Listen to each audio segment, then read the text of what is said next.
সুপ্রিয় দর্শক শ্রোতা, ইরান এবং মার্কিন যুক্তরাষ্ট্রের যুদ্ধবিরতির মধ্যেও আমেরিকার অবৈধ সন্তান ইসরায়েলে 24 ঘন্টায় 43টি হামলা করেছে ইরানের প্রক্সি বাহিনী হিজবুল্লাহ। ইরান আবারও মার্কিন যুক্তরাষ্ট্রকে বৃদ্ধাঙ্গুল দেখিয়ে হরমুজ প্রণালী বন্ধ করে দিয়েছে। ইরানের পক্ষে সরাসরি অবস্থান নিয়েছে রাশিয়া, চীন, তুরস্ক। ইরানের কি আমেরিকার কাছে আত্মসমর্পণ করা উচিত নাকি যুদ্ধ চালিয়ে যাওয়া উচিত, এই সম্পর্কে আপনার মতবাদ কমেন্টস বক্সে লিখে জানান। এবং শুরুতে থাকবে সংবাদ শিরোনাম পরে বিস্তারিত। বাণিজ্যিক জাহাজে মার্কিন হামলার জবাবে ইরানের কঠোর প্রতিক্রিয়া। আরো বিস্তারিত জানিয়ে দিব। ইরান সাম্প্রতিক যুদ্ধে মোট 12টি ফ্রন্টে একই সঙ্গে যুদ্ধ করছে। যুদ্ধে নতুন কার্ড দেখাতে প্রস্তুত ইরান, বাগের গালিবাপের হুঁশিয়ারি। এদিকে ইরান ইস্যুতে ট্রাম্পকে কঠোর ভাষায় সতর্ক করল পাকিস্তান।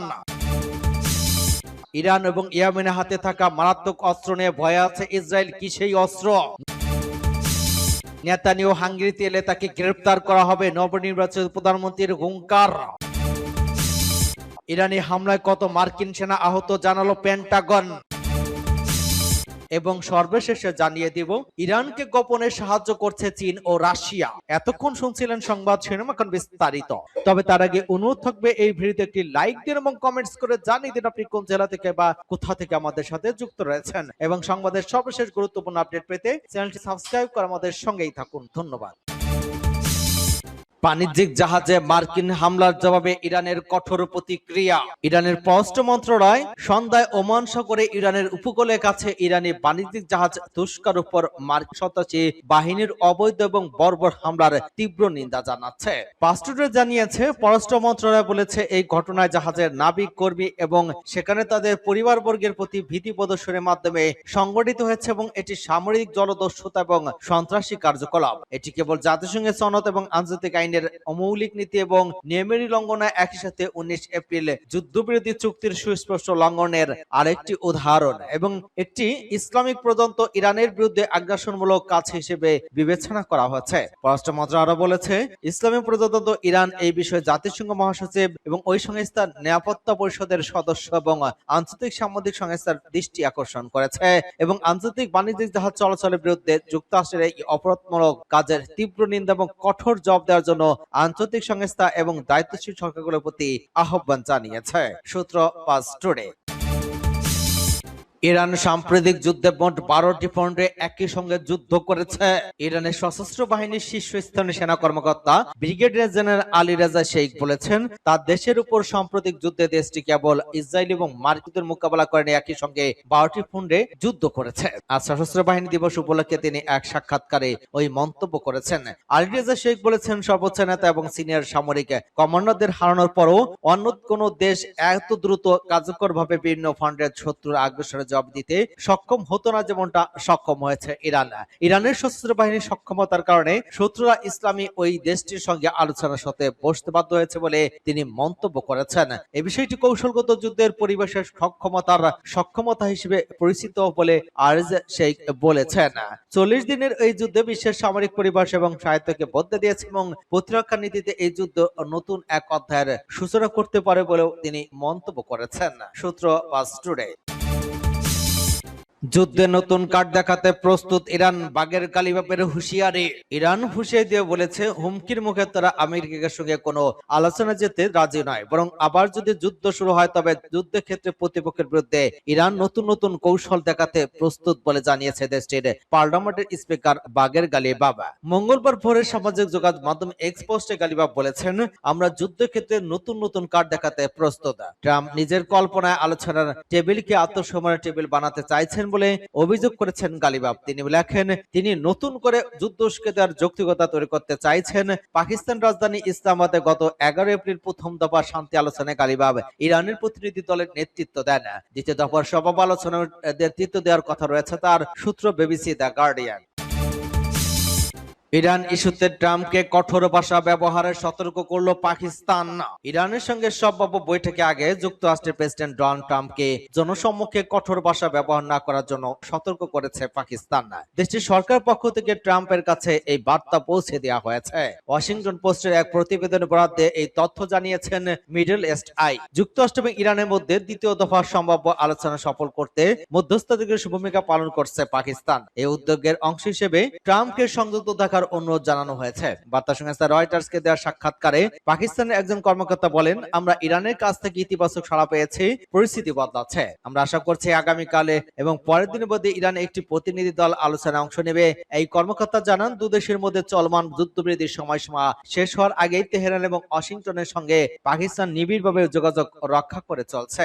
মার্কিন প্রেসিডেন্ট ডোনাল্ড ট্রাম্প এদিকে বলেছেন, আলোচনার জন্য তিনি তাড়াহুড়া করবেন না। আবার অন্যদিকে দাবি করেছেন দ্রুত চুক্তি হবে এবং সেটি 2015 সালের জেসিপি এর চেয়ে ভালো চুক্তি হবে। তিনি অভিযোগ করেন, ইরান প্রতিদিন প্রায় $500 মিলিয়ন ক্ষতির মুখে পড়েছে কারণ যুক্তরাষ্ট্রের অবরোধ কার্যকর রয়েছে।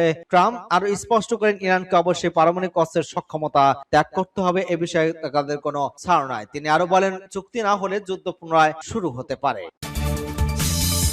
ইরান ও ইয়েমেনের হাতে থাকা মারাত্মক অস্ত্র নিয়ে ভয়ে আছে ইসরায়েল। কি সেই অস্ত্র? ক্রমবর্ধমান আঞ্চলিক উত্তেজনার মধ্যে বাবেল মান্দাব প্রণালী অন্যতম গুরুত্বপূর্ণ ভূ-কৌশলগত কেন্দ্র হিসেবে আবার সামনে উঠে এসেছে, যা ওই অঞ্চলের অর্থনৈতিক এবং নিরাপত্তা ভারসাম্যকে নতুন করে নির্ধারণ করতে পারে।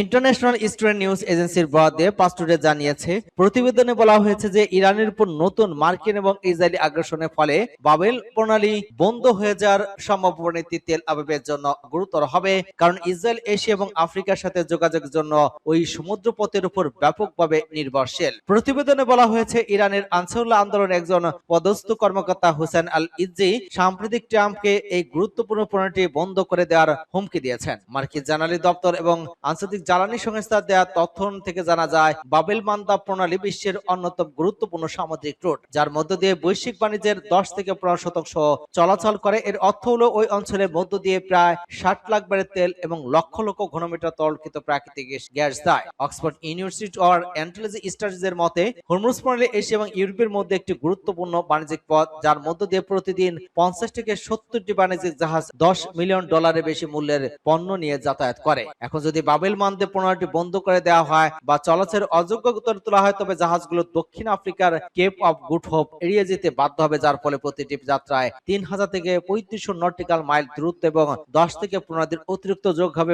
প্রতিটি জাহাজের জন্য প্রতিদিন অতিরিক্ত $10 থেকে $20 লক্ষ খরচ হবে। Israeli institute for health and security স্টাডিজের বিশ্লেষক থেকে জানা যায়, বাবেল মান্দাব প্রণালীতে নৌ চলাচলে যে কোনো ধরনের বিঘ্ন ঘটলে সবচেয়ে বেশি ক্ষতিগ্রস্ত পক্ষগুলোর মধ্যে ইসরায়েল অন্যতম হবে, কারণ লোহিত সাগরের বন্দর শহর এইলাত এশিয়া এবং আফ্রিকার বাজার প্রবেশের জন্য সম্পূর্ণরূপে ওই প্রণালীর উপর নির্ভরশীল। ইসরায়েল বন্দর কর্তৃপক্ষের মতে, এশিয়ার সাথে তাদের বাণিজ্যের 85% লোহিত সাগরের মাধ্যমে সম্পন্ন হয়। নেতানিয়াহু হাঙ্গেরিতে এলে তাকে গ্রেপ্তার করা হবে, নবনির্বাচিত প্রধানমন্ত্রীর ঘোষণা। ইন্টারন্যাশনাল ক্রিমিনাল কোর্ট এর গ্রেপ্তারি পরোয়ানাভুক্ত কোনো ব্যক্তি হাঙ্গেরিতে এলে তাকে গ্রেপ্তার করা হবে বলে দৃঢ়ভাবে জানিয়েছে দেশটির নবনির্বাচিত প্রধানমন্ত্রী পিটার মাগিয়ার। সোমবার সাংবাদিকদের সঙ্গে আলাপকালে মাগিয়ার বলেন, হাঙ্গেরি যদি আইসিসি সদস্য থাকে এবং পরোয়ানাভুক্ত যদি কেউ দেশটিতে প্রবেশ করেন, তাহলে তাকে অবশ্যই গ্রেপ্তার করতে হবে। তার ভাষায়, এই আইন সবারই জানা, রাষ্ট্রপ্রধানও এর বাইরে নন। সাংবাদিকদের প্রশ্ন করেন, এই অবস্থানকে ইসরায়েলের প্রধানমন্ত্রী বেনিয়ামিন নেতানিয়াহুকে আমন্ত্রণ জানানোর সঙ্গে সাংঘর্ষিক নয়। জবাবে মাগিয়ার বলেন, নির্বাচন জয়ের পর তিনি অনেক বিশ্ব নেতার সঙ্গে কথা বলেছেন এবং 1956 সালে সংগঠিত বিপ্লবের 70তম বার্ষিকী উপলক্ষে সকলকেই আমন্ত্রণ জানিয়েছেন। এ সময় তিনি স্পষ্ট করেন, তার আগের সরকার আইসিসি থেকে বেরিয়ে যাওয়ার সিদ্ধান্ত নিয়েছিল, সেটি তিনি বাতিল করেছেন। নেতানিয়াহুর সঙ্গে টেলিফোন আলাপে তিনি তার এই সিদ্ধান্তের কথা জানিয়েছেন বলে উল্লেখ করেন। উল্লেখ্য, আগের প্রধানমন্ত্রী ভিক্টর অরবান নেতানিয়াহুর উপর আইসিসির পরোয়ানা প্রত্যাখ্যান করেছিলেন। হাঙ্গেরিতে নেতানিয়াহুর সফরের সময় তিনি আইসিসি থেকে সরে যাওয়ারও ঘোষণা দিয়েছিলেন। 2024 সালের 24 নভেম্বর আইসিসি গাজায় যুদ্ধবিরতি অভিযোগে নেতানিয়াহু এবং তৎকালীন ইসরায়েলি প্রতিরক্ষা মন্ত্রী ইয়োভ গ্যালান্ট এর বিরুদ্ধে গ্রেপ্তারি পরোয়ানা জারি করা হয়।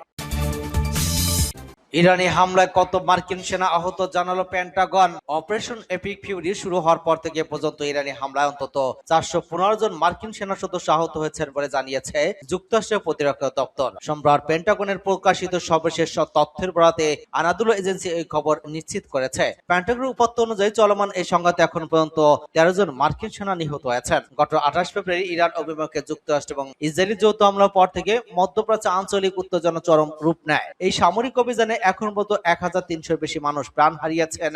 এর প্রতিক্রিয়ায় তেহরানে ইসরায়েল এবং মার্কিন ঘাঁটি থাকা পার্শ্ববর্তী দেশগুলোতেও ড্রোন এবং মিসাইল হামলা চালায়। উদ্ভূত পরিস্থিতিতে পাকিস্তানের মধ্যস্থতায় গত 8 এপ্রিল 2 সপ্তাহের জন্য একটি সামরিক যুদ্ধবিরতি ঘোষণা করা হয়। যুদ্ধবিরতি চলাকালে গত 11 এপ্রিল পাকিস্তানের ওয়াশিংটন এবং তেহরানের মধ্যে বিরল সরাসরি বৈঠকে অনুষ্ঠিত হলেও কোনো সুনির্দিষ্ট সমঝোতা ছাড়াই শেষ হয়। তবে পরিস্থিতি নিয়ন্ত্রণে আনতে মধ্যস্থতাকারীরা ইসলামাবাদে আবারও নতুন করে আলোচনা পরিবেশ তৈরির চেষ্টা চালিয়ে যাচ্ছেন। এদিকে যুদ্ধের প্রতিবাদে হোয়াইট হাউসের সামনে যুদ্ধবিরতি বিক্ষোভ অব্যাহত রয়েছে, যেখানে এই বিক্ষোভকারী ইরান এবং ইসরায়েলের মধ্যকার ওই সংঘাত বন্ধের দাবি জানাচ্ছেন। ইরানকে গোপনে সাহায্য করছে চীন ও রাশিয়া। যুক্তরাষ্ট্রের 3 জন জ্যেষ্ঠ কর্মকর্তা যখন ওয়াশিংটন পোস্টকে জানিয়েছেন যে রাশিয়া ইরানকে সংবেদনশীল গোয়েন্দা তথ্য দিচ্ছে, এর মাধ্যমে ওই কর্মকর্তা শুধু একটি কৌশলগত জোটের ইঙ্গিত দেননি, তার সামনে এনেছেন যুদ্ধের এক নতুন বাস্তবতা। এমন এক যুদ্ধ যার কোনো নির্দিষ্ট ফ্রন্ট লাইনে নেই। এই যুদ্ধে ট্যাঙ্ক ক্ষেপণাস্ত্র দিয়ে লড়া হচ্ছে না, এখানে লড়াই হচ্ছে রাডারের তরঙ্গ, স্যাটেলাইটের তথ্য এবং এনক্রিপ্ট করা স্থানাঙ্ক দিয়ে। উপসাগর অঞ্চলে এখন যুদ্ধক্ষেত্রে মূলত তড়িৎচুম্বকীয় প্রণালী। দুপক্ষই চেষ্টা করছে প্রতিপক্ষের প্রযুক্তিতে অন্ধ করে দিতে। রুশ প্রেসিডেন্ট ভ্লাদিমির পুতিন মার্কিন প্রেসিডেন্ট ডোনাল্ড ট্রাম্পের সঙ্গে ফোন আলাপ ইরানকে গোয়েন্দা তথ্য দেওয়ার বিষয়টি অস্বীকার করেছেন, কিন্তু ওই অস্বীকারের বাস্তব গুরুত্ব খুব বেশি নয়। ইউক্রেন যুদ্ধে রাশিয়া ইতিমধ্যে ইরানের ড্রোন গোলাবারুদ ব্যবহার করছে। অন্যদিকে যুক্তরাষ্ট্র ইউক্রেনকে যে লক্ষ্য নির্ধারণ করে দিয়েছে তাতে ব্যবহার করে রুশ অবস্থান হামলা চালাচ্ছে। এমনকি পুতিনের বাসভবনের কাছাকাছি এলাকায় নাকি লক্ষ্যবস্তু হয়েছিল, ফলে মস্কোর হিসাব বোঝা কঠিন নয়। গোয়েন্দা তথ্য এখন এক ধরনের মুদ্রা, পুতিন কেবল ওই মুদ্রা খরচ করছেন। সাবেক সিআই কর্মকর্তা ব্রুস বেকেল একবার বলেছেন, আধুনিক যুদ্ধে অনেক সময় স্থানগুলোর চেয়েও বেশি মূল্যবান। সে যে জানে শত্রু কোথায় আছে, শেষ পর্যন্ত জয়ের সম্ভাবনা তারই বেশি। উপসাগর অঞ্চলে এখন সেই বাস্তবতা স্পষ্ট হয়ে উঠেছে। রাশিয়ার গোয়েন্দা সহায়তা ইরানকে এমন নির্ভুলভাবে মার্কিন এবং ইসরায়েলি সামরিক সম্পদের অবস্থা নির্ধারণ করতে সহায়তা করেছে, তা তেহরানের পক্ষে একা সম্ভব ছিল না। ইরানের নিজস্ব সামরিক নজরদারি স্যাটেলাইট খুব সীমিত, খোলা সমুদ্রে দ্রুতগতির নৌবহর অনুসরণ করার জন্য তা যথেষ্ট নয়। রাশিয়ার ক্ষেত্রে সেই সীমাবদ্ধতা নেই। তাদের উন্নতি নজরদারি স্যাটেলাইট নেটওয়ার্ক রয়েছে, বিশেষ করে কানপস বি স্যাটেলাইট, যা ইরানে যাওয়ার পর খাইয়াম নামে পরিচিত হয়েছে। কানপস বি স্যাটেলাইট তেহরানকে দিনরাত অপটিক্যাল বা রাডার চিত্র সরবরাহ করতে পারে। ইরানের জন্য একটি শুধু সামরিক সক্ষমতা একটি সহায়ক উপাদান নয়, বরং নির্ভুল আঘাত হানার কৌশলের ছায়াযন্ত্রের মতো কাজ করছে।